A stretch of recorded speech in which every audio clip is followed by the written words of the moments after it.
Olá, pessoal, tudo bem? Que saudade de um grande abraço. Que saudade da presença naquela sala maravilhosa do grupo de convivência do CIE. Que alegria poder falar com vocês, mesmo que virtualmente. Muito obrigada a toda a equipe técnica do CIE que fez o convite.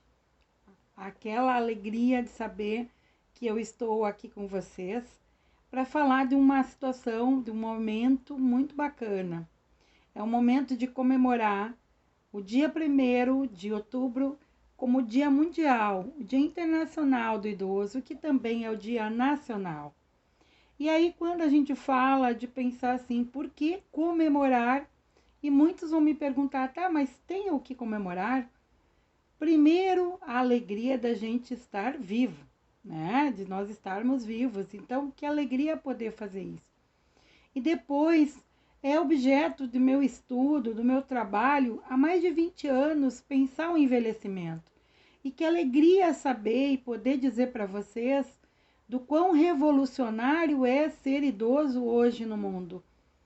Quando a gente fala, né, de quantas pessoas nessas situações de pandemia perderam seus entes queridos e aí eles conseguiram perceber a importância das suas pessoas idosas, os seus queridos avós e avós, as suas pessoinhas, aquelas amadas que em função de uma pandemia, né, deixaram a convivência dessas pessoas. Então, assim, né, a alegria de saber que nós estamos aqui e do quanto ainda temos a fazer. Quando a gente fala em dia 1º, a gente imagina muitas vezes que veio uma imagem, uma mensagem assim, aleatória. Mas aqui no Brasil, toda essa construção das políticas do idoso, elas datam de 1990. Elas têm já mais décadas, né, de estudo, de conversa, de união de vontades. Então, grupos de idosos foram se associando e montando o que eles achavam importante que fosse feito para suas vidas. A gente está falando aqui de pessoas muito pioneiras, muito guerreiras mesmo, que lá na década de 90 chegaram junto lá no Senado, lá na Câmara de Deputados, para mostrar com um projeto de lei de uma política nacional da população, da pessoa idosa. E eles queriam reivindicar direitos que a gente hoje percebe quão importantes são, mas que naquela época não era falado. Não sei se vocês lembram, a gente vivia a imagem de que a gente era um Brasil de jovens.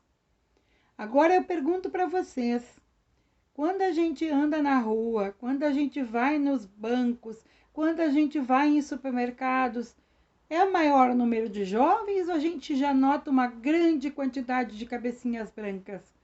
Então hoje, quando a gente fala ser revolucionário, ser idoso, é porque esse envelhecimento ele é muito novo. A gente está falando de uma expectativa de vida de pessoas que podem viver mais de 100 anos com lucidez, com saúde. A gente sempre teve essa imagem, né, de que envelhecer era ficar doente. E hoje a gente já consegue associar o envelhecimento à possibilidade de fazer coisas que a gente não conseguiu quando era mais jovem.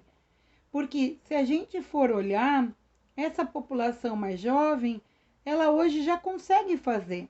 Hoje a gente percebe, não gostou da faculdade tal, começa outra faculdade. Não quer mais trabalhar em tal lugar, começa a trabalhar em outro. Mas a gente, quando era mais jovem, e aí eu falo, não falo de mim como idosa, mas quase uma idosa, daqui a 5 aninhos eu espero chegar lá, ou seja, eu espero chegar aos 100, né? Mas a gente está falando aqui de uma série de pessoas que hoje podem escolher as suas vidas ou escolher como querem vivê-las. Quando a gente fala de 50 anos atrás, não havia essa possibilidade. Era muito mais difícil essa movimentação, essa possibilidade de um trabalho, mudança de trabalho, ou então muitos casaram muito jovens e aí já tinham as suas responsabilidades enquanto pais. A gente está falando aqui de tempos mais duros. E com isso, a gente hoje pode pensar no momento com uma série de direitos que a gente nem sabe. Lá em 1º de outubro de 2003, foi sancionado o Estatuto do Idoso. Quantos de vocês já abriram o Estatuto do Idoso e viram o que continha nele? Vocês têm essa ideia da prioridade absoluta, tanto quanto a uma criança e o adolescente? Vocês têm ideia dos seus direitos junto à saúde? E se ele não está tão bom quanto vocês gostariam, como não se reunir então e tentar reverter essa situação? Nós falamos de 30 anos de SUS, do Sistema Único de Saúde, e a gente fala hoje de muitos idosos acima de 80 anos, em média mais de 80% desses idosos têm praticamente o SUS como seu único sistema de saúde. E aí, o convênio de saúde, aquele que eu pagava até mais certo tempo, ele foi ficando inviável de dar conta. E aí eu retomo ao SUS. E o SUS não está sendo tão possível quanto eu gostaria. E aí talvez seja a hora da gente, enquanto grupo, começar como a gente fez lá na década de 90 e reaver todos aqueles nossos direitos. Eu falo isso porque a gente tem agora a faca e o queijo na mão. Nós estamos hoje vivendo mais, aqui em Porto Alegre, por exemplo, temos mais pessoas com 60 anos do que pessoas com 14. Então, se nós temos um grande número de pessoas e com o passar dos tempos, nós vamos viver mais tempo na velhice do que no tempo em que a gente não está velho, é hora da gente pensar. É hora da gente rever. O que você quer fazer daqui a um ano? O que você quer fazer daqui a 5 anos? Você já tem planejado? Se você quiser estudar, tem uma escola para você? Tem um local que você possa ir? E se não tiver, por que é que a gente não faz alguma coisa para pensar sobre isso? Os direitos estão lá, estão postos. No Estatuto do Idoso fala sobre você ter direito à educação e, além do mais, ainda tem uma questão que fala sobre ensinar para crianças sobre o processo de envelhecimento. Já pensou que bacana você ir na escola do seu neto para mostrar como é envelhecer bem? Você conversar com a escola do seu neto, isso tudo passado a pandemia, né, gente? Passada a pandemia, ir lá na escola, junto com o seu neto, com a sua neta, e conversar sobre isso. Criar um projeto, talvez, de mostrar o que envelhecer é bom, que nem tudo é ruim no envelhecimento. Porque se a gente pensar hoje, a sociedade abomina esse processo de envelhecimento. É quase como se escondesse embaixo do tapete todas as nossas rugas. Mas cada uma das minhas rugas tem uma história. Será que eu quero esconder embaixo do tapete essas minhas rugas? Será que a minha história não vale a pena ser contada? E a tua? Será que também não vale a pena ser contada?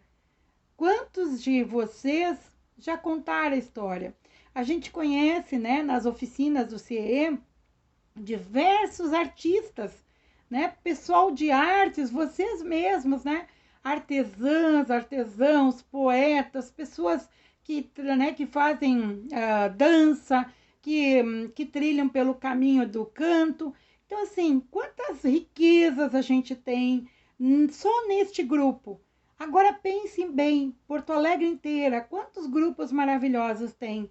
E vocês já foram, né, nos diversos encontros, né, que já tiveram pela Secretaria Municipal de Cultura, o quanto tinha de coisas bonitas para ver. E aí a gente está falando também de um direito, que é um direito à cultura. Nós temos direito. Agora, quantos teatros fornecem peças de tarde? Se a gente sabe da dificuldade muitas vezes que é sair à noite para uma pessoa mais jovem, uma pessoa mais velha vai se ressentir ainda mais, vai ter que ficar com mais medo. Então, por que não também reivindicar a cultura de tarde? Então, nós estamos falando de direitos que são possíveis, são necessários, e a gente pode, que está no estatuto, e que a gente não tem brigado. Eu não digo briga no sentido daquela coisa feia de sair fazendo uma luta corporal, não. Eu digo de a gente começar a conversar sobre esse tema, de começar a pensar que vale a pena ter direitos, sim, que vale a pena a gente brigar por essa questão, debater nos espaços. Nós temos agora, né, logo em seguida, uma eleição. Quantos dos vereadores, quantos dos prefeitos estão falando em pessoas idosas? Ou nós só servimos lá para fazer chá, bingo ou qualquer coisa do gênero? Não, né, gente?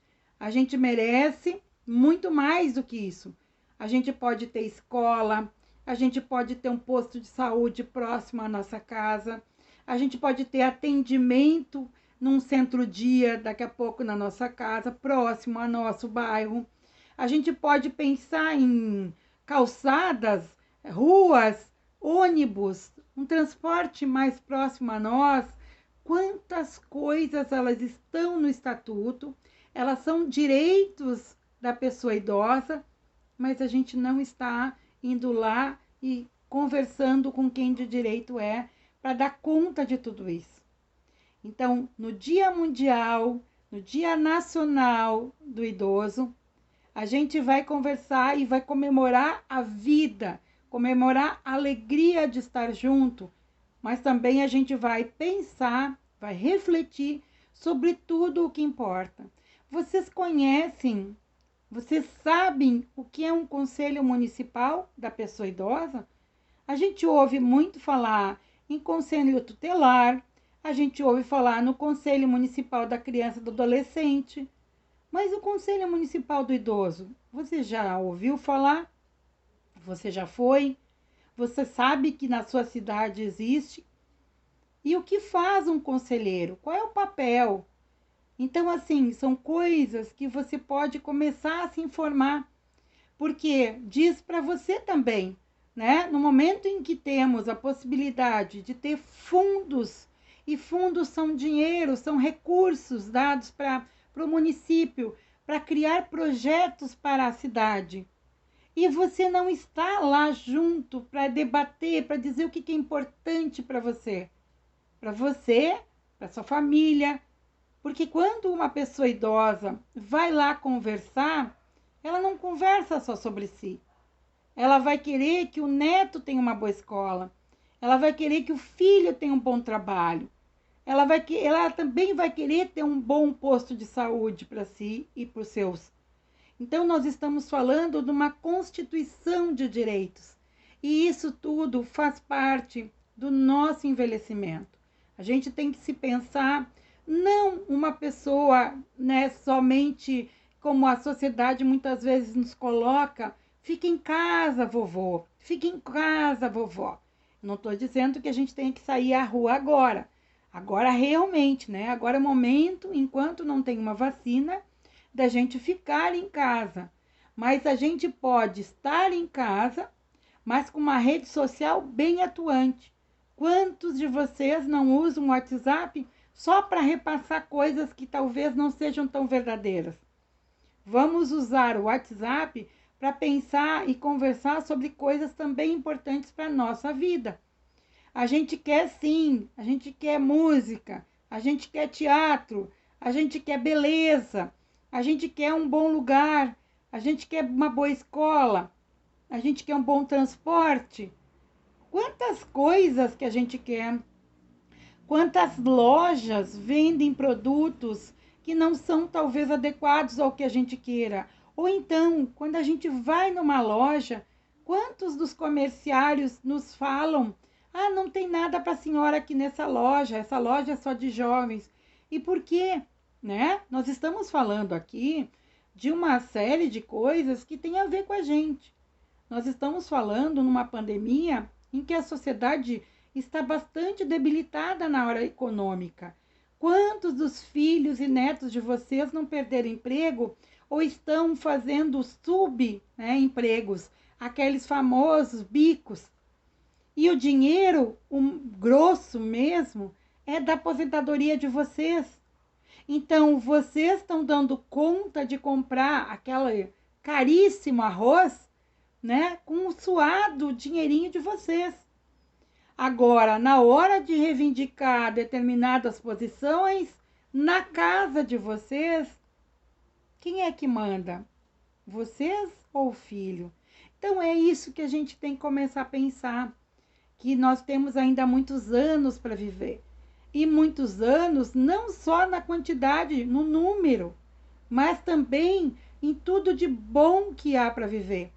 A gente pode viver com qualidade, com independência, com autonomia, e tudo isso tem a ver com qualidade de vida.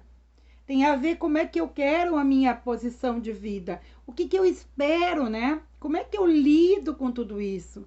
Quando a gente pensa, né, que tem um Estatuto do Idoso que fala de um direito à vida, do direito à liberdade, do direito ao respeito, a possibilidade de alimento, direito à saúde, à educação, à cultura, esporte, gente, quantas praças foram fechados os espaços de atividade física, que muitas vezes eram momentos tão ricos de convivência social, de atividade física. Eu quero isso de novo e eu acho que você também quer. Então, nós temos que pensar em tudo isso neste momento que a gente está aqui. A gente está sentado na casa da gente, mas aqui, ó, pensando. As coisas que aconteceram na Previdência Social. Quantos de nós não vão aposentar no tempo que a aposentadoria era prevista? Mas a gente deixou passar. A gente não achou que era importante. Então, a gente está vendo, às vezes, alguns desmontes de direitos da vida da gente, estão tirando os tapetes da nossa casa, estão tirando os móveis, estão tirando tudo, e a gente está deixando. Então, quando a gente fala em comemorar o dia, é comemorar com alegria essa possibilidade de que eu ainda posso fazer as coisas. Eu ainda tenho autonomia para fazer as coisas. Se eu não consigo ir lá na Câmara de Vereadores, na Prefeitura, eu consigo falar com os colegas no WhatsApp. Eu consigo juntar pessoas. Eu consigo ouvir quem é o vereador, quem é o prefeito que está pensando em mim. Em mim e em todos os idosos quais da minha cidade. Então, a gente tem que pensar em tudo isso quando pensa em direitos, em possibilidade de vida, em habitação. Gente, quantos programas de habitação foram sendo fechados e hoje muitos dos idosos estão na rua. Né? Então, o quanto aumentou nesse meio, né, desses 2, 3 últimos anos, a quantidade de moradores de rua que estão vendo, que a gente olha lá, a cabecinha branca, né? Uma pessoa mais velha, não necessariamente uma pessoa idosa, porque a gente vê assim, ó, que dependendo de como a pessoa vive, ela pode adoecer, e adoecendo ela vai tendo uma característica fisiológica que vai parecendo muito mais velha. E muitas vezes essa pessoa não teve o direito à saúde, que a gente tem a possibilidade. Nós temos um SUS para dar conta disso. Então, vamos pensar sobre isso. Tudo o que interfere, né? Quando a gente pensa, né? Lazer.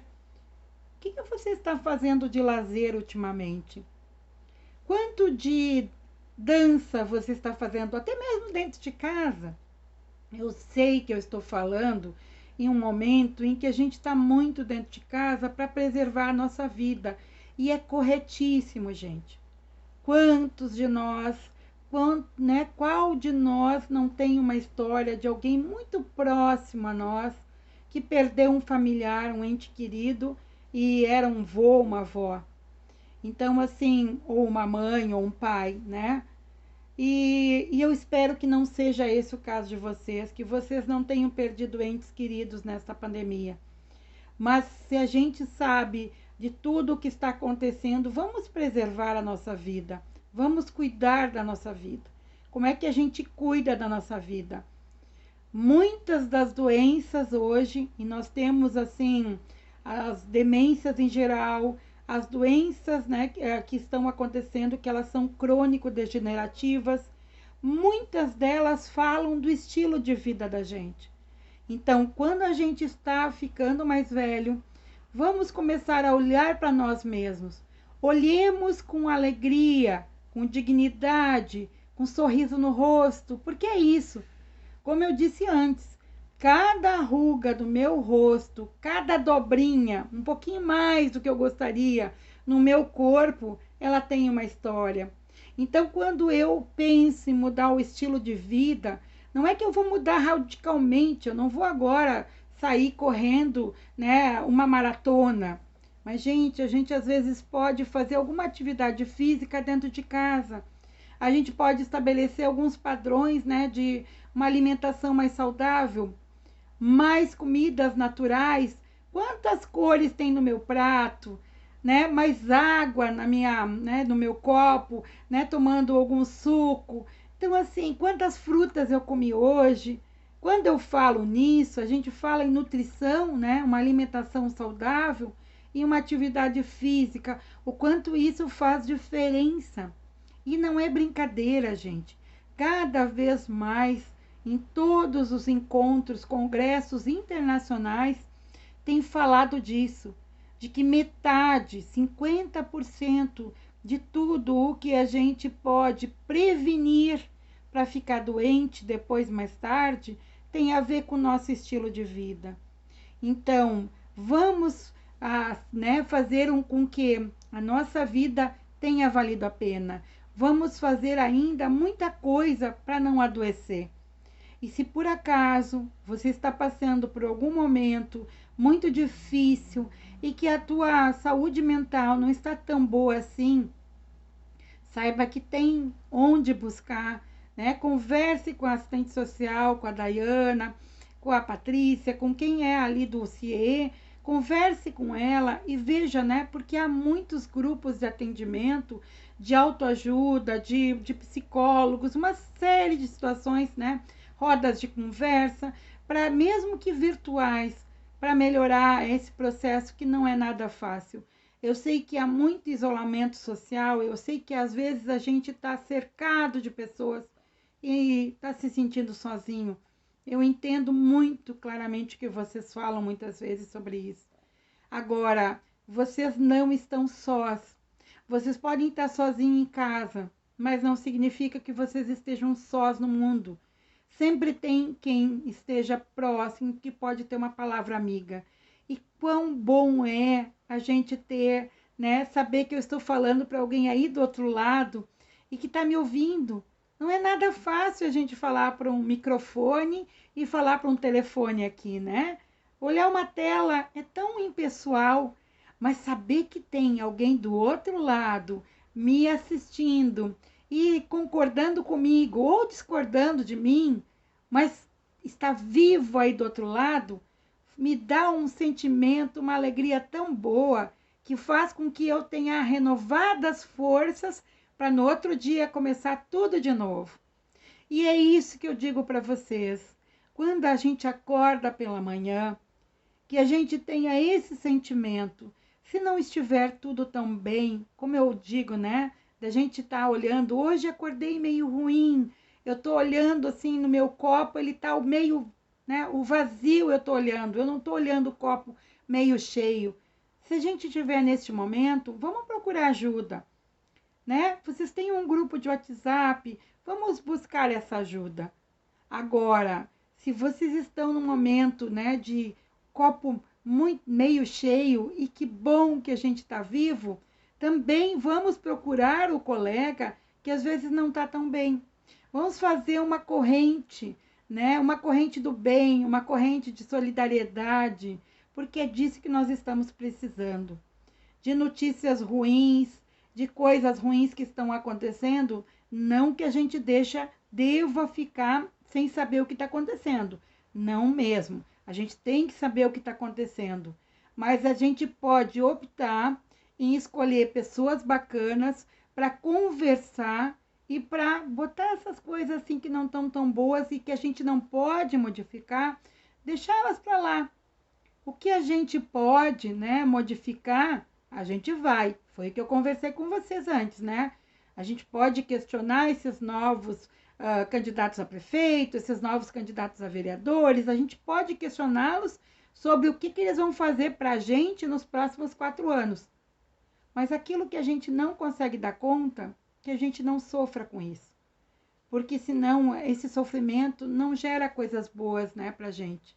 Então, nesse dia, nesse mês em que a gente comemora o fato de a gente ter uma revolução nesse processo de envelhecimento, eu digo a cada um que está me assistindo, que bom que você está vivo, que bom que a gente pode contar a história. E eu torço todos os dias para que cada dia seja um dia a menos, para a gente poder logo, logo estar juntos, estar podendo conviver, estar podendo se abraçar, que essa vacina logo aconteça, para que a gente possa de novo voltar a ter aquela vida, né, de convívio, porque isso faz a diferença, isso é muito bom, isso é bacana da gente se encontrar. Mas enquanto acontece, né, de não ter essa vacina, enquanto acontece de não ter esse processo todo, que a gente não fique triste porque está acontecendo isso, né? Tudo tem razão de ser. Eu não sou muito religiosa, não tenho muito essa questão, mas ao mesmo tempo eu entendo que às vezes tem tudo uma razão de ser, né? Quem sabe é o momento da gente voltar para as nossas famílias, olhar quem nós temos, que o nosso neto se aproxime mais de nós ou da nossa neta, que as nossas vidas, nossos filhos e filhas, ou se a gente mora sozinho, os próprios colegas de WhatsApp, a nossa rede, né, de amigos, que elas se fortaleçam mesmo que virtualmente. Porque quando a gente realmente decidir se encontrar presencialmente, vai ser uma alegria que eu nem sei o que é. Eu queria muito, muito, muito que vocês se sentissem muito abraçados por mim e que cada um de vocês, né, se sinta bem pelo dia, por estar vivo, por estar aqui me ouvindo e trocando essa energia gostosa. Agradeço mais uma vez a equipe do CIE pelo convite para poder estar nesse momento com vocês. Muita gratidão, muita alegria. Espero que logo, logo a gente se encontre e viva! Viva este dia mundial, viva porque a gente está muito bem e viva que a gente está vivo e vamos ao 100, ao 120, seja ele lá como a gente estiver, de preferência muito lúcido, muito bem, com bastante saúde. Até mais e a gente se vê logo, logo. Tchau!